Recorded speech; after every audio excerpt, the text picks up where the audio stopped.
What is up, everyone? Welcome back to another episode of First Date Unsolved, and welcome to part 2 of our coverage of Kylee Robinson. I really do apologize for making such a spur of the moment decision in part 1. I really truly felt like it would be better to end that episode where I did and finish this case in a second episode. I don't know if I panicked, why I panicked.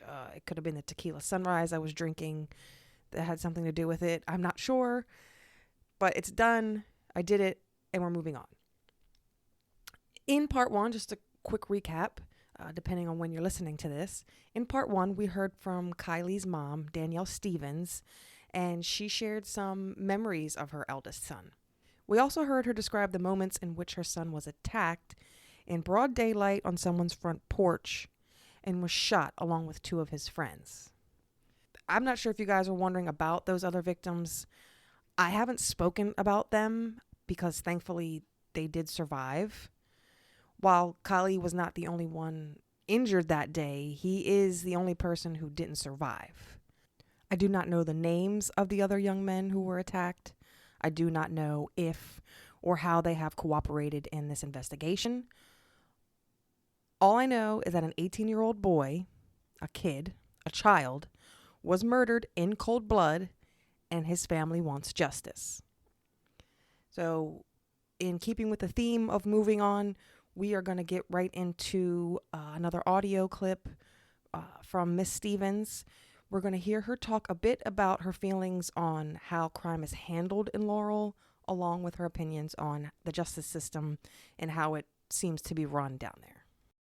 I almost feel like sometimes they just pick and choose like what death they feel is important and which one do we need to solve first and what do we need to do. And I just feel like that is just not good enough. That's like you can't pick and choose a death because every death is just a death in itself. It doesn't really matter how it happens. When someone is murdered though, it's totally different than a loss of, I lost control of my vehicle, I had an accident and I lost my life to it. Right. Or I've not been feeling well and then I find out that I'm sick and I die from a disease. Like it's all different, but death is just death in itself. And I do feel like you can't pick and choose and figure out who's more important to push for evidence in a case. But they do that in this area because I think about 6 months ago or something I read something on it was on the news or something where actually live in these communities and these things are happening and we're not priority and we should be.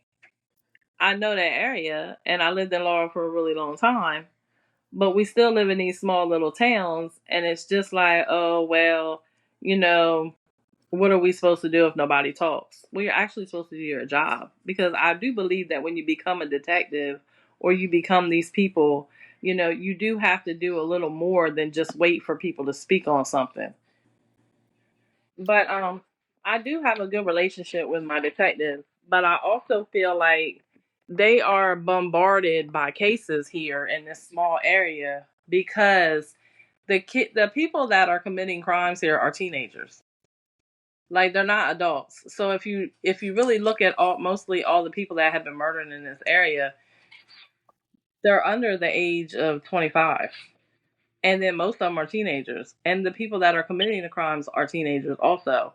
Because I didn't know until after my son was murdered that as I'm searching, because there's a thing called Vine Link, so you can search people in there. You don't have to be related to them or anything, but you can search them by name, and it'll bring up all of their it's public records, so it'll bring up their charges or if they've been how many times they've been to court or what their history is and things like that.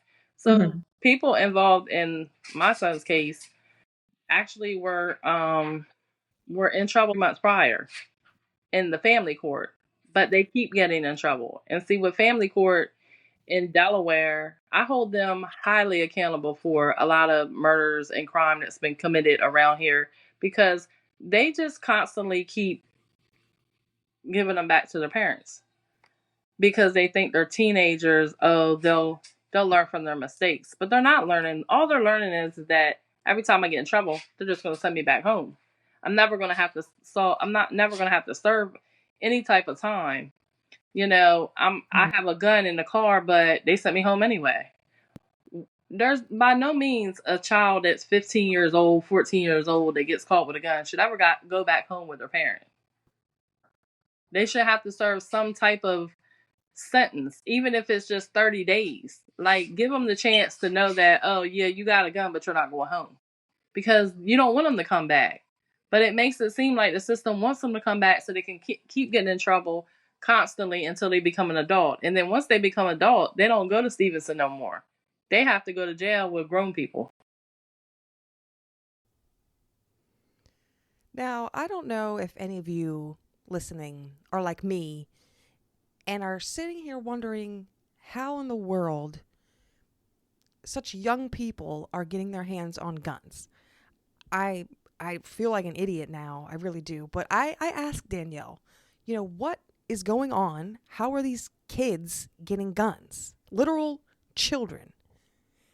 And you would think that I wouldn't be as sheltered as I am with all of the involvement I have in true crime, the true crime space. I have a podcast. I do research. I watch documentaries, movies, listen to other podcasts. But I promise you that I learn something new every single time I speak with someone on this show. Again, I threw the question out there to Danielle, how are these kids getting guns? Danielle proceeded to inform me that anyone can go onto Amazon or similar sites and order all of the parts you'd need to build your own gun. Some of you may already be aware of this, but I shit you not, my mind was blown. Then she had to up the ante and told me about ghost guns. Okay, ghost guns. She gave me her definition, and then I had to go do my own research.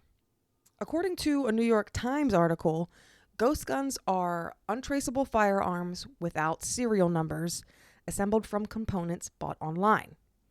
Ghost guns represent a digital age upgrade of illegal guns and are rampant in states with stricter gun laws. Apparently, what is happening is that individuals are making these guns and essentially renting them out upon request, and the guns aren't traceable because they're put together with online parts.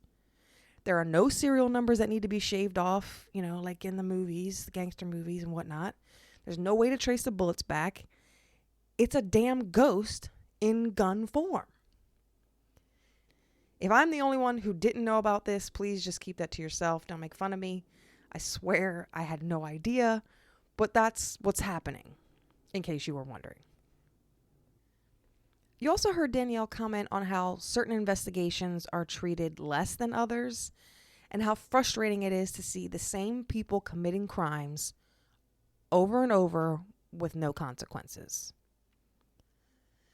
There are images of Kylie's killers available online. After pressure from Danielle, images from the camera footage was released to the public. Not the video that was leaked, but specifically images of the shooters. It also turns out that some kids made a song about killing Kylee, and that too is online somewhere. Why a person would commit murder and then make a song about it is beyond me, but it just goes to show you that we are dealing with kids here. People have seen the photos, have heard the songs, so it's just a matter of time before someone is arrested. Or at least that's how it should go. It's almost as if criminals have more rights than their victims, and that's not fair. And we're going to circle back to the music real quick before we move on, because I do want to address this matter, since I've personally seen comments on Danielle's posts and elsewhere on social media.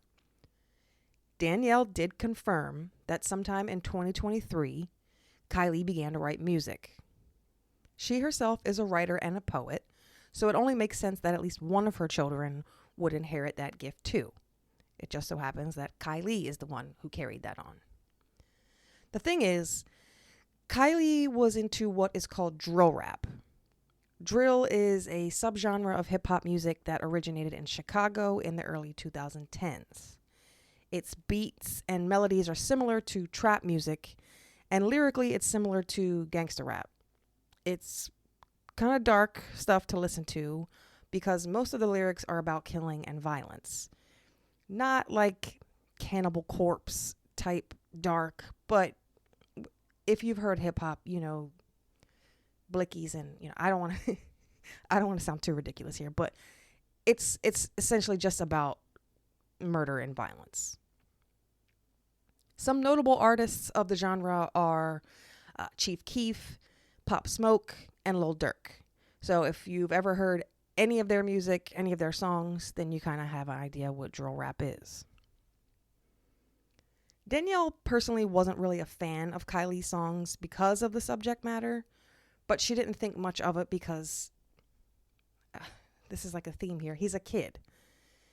It turns out Kylee wasn't the only one making songs like this. And what I would equate to an East Coast versus West Coast scenario started to form. Aging myself, but who cares? One group would talk trash on one town. The kids from that town responded. Then they would argue back and forth with each other through music. It's like Drake versus Kendrick and, you know, beef. Ja Rule, 50 Cent. Again, aging myself, but you get it.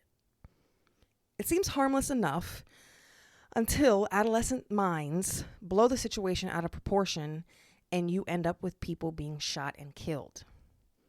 And again, I have seen with my own eyes comments stating that what happened on that front porch on the afternoon of October 29th, 2023 was some type of retaliation or provocation. These teenagers were shot because Kylee provoked it. Is it possible that this is the case? According to Danielle, yes, it is a possibility. But until someone is arrested, we have no way of knowing for sure. And if the music Kylee made is the reason why he was murdered, how stupid, how sad is that? How sad is it that all of us have become so desensitized and numb to the world and human emotions that 15-year-olds are running around with guns, ready to shoot each other over disrespect or whatever? Oh yeah, I know. People just be like, so I can't believe you watched that video, and I'm just like, well, y'all watched it. That's what I say to them. Y'all watched it. I can't believe that. Yeah. I mean, you know, I'm telling people all the time, like, you can't believe I watched it, but you watched it. Why did you watch it? Who wants to watch a video where somebody's getting shot? I watched it because it was my son. Right. What did you watch? And then they don't say anything. Because the truth is that people love to watch stuff like that. And, you know, I've come across many videos on like Instagram sometimes, and it'll say sensitive and be blocked out. And then they'll say, watch anyway. I don't watch it. Because what am I watching it for? Why I want to see something like that? I don't want to see that.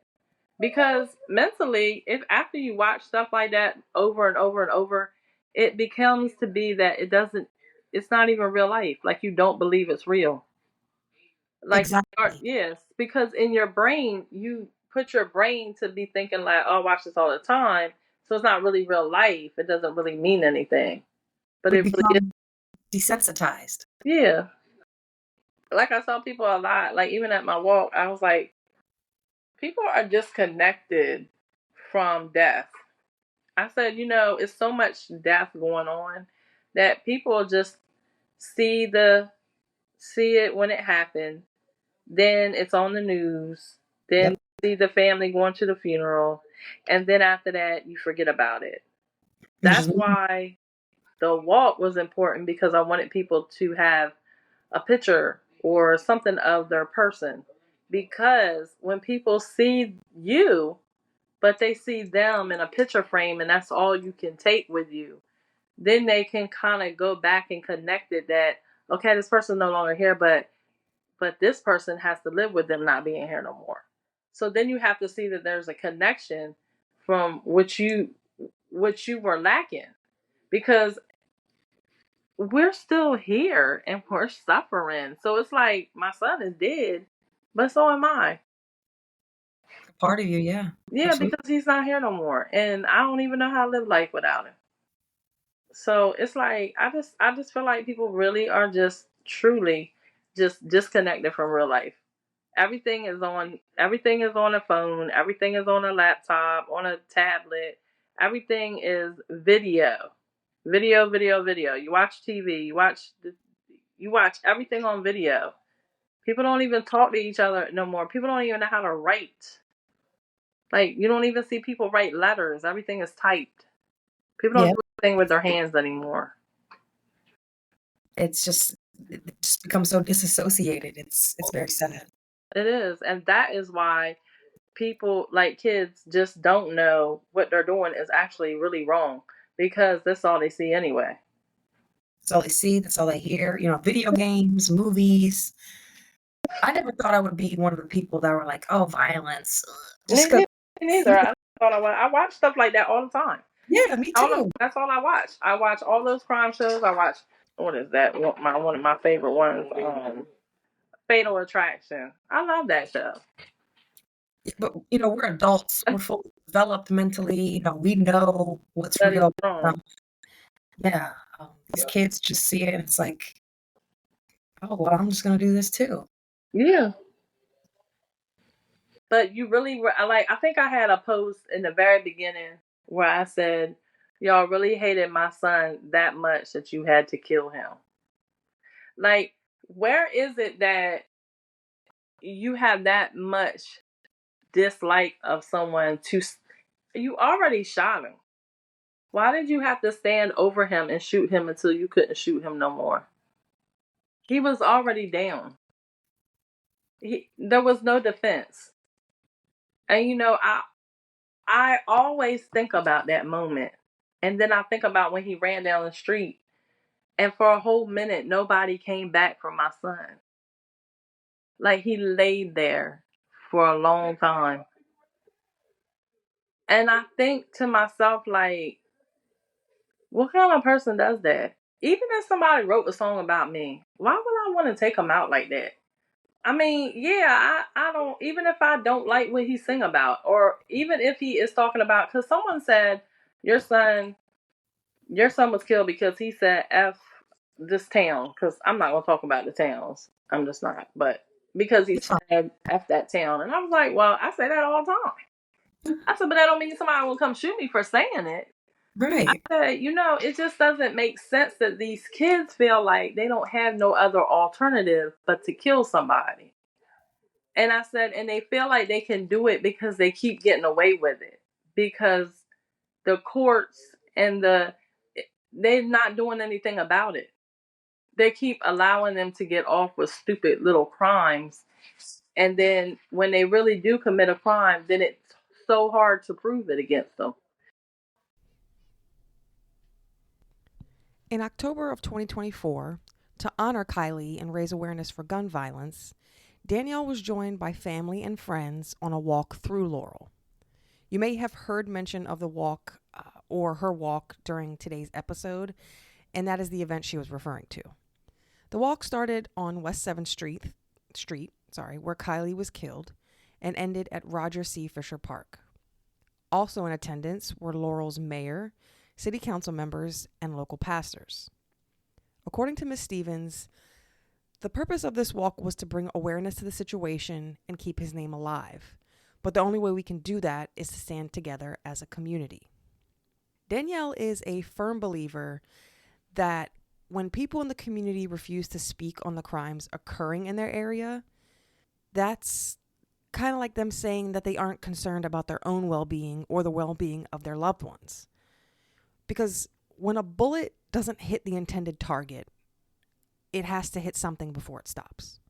That something it hits could be your car, could be your home, could be you or your children.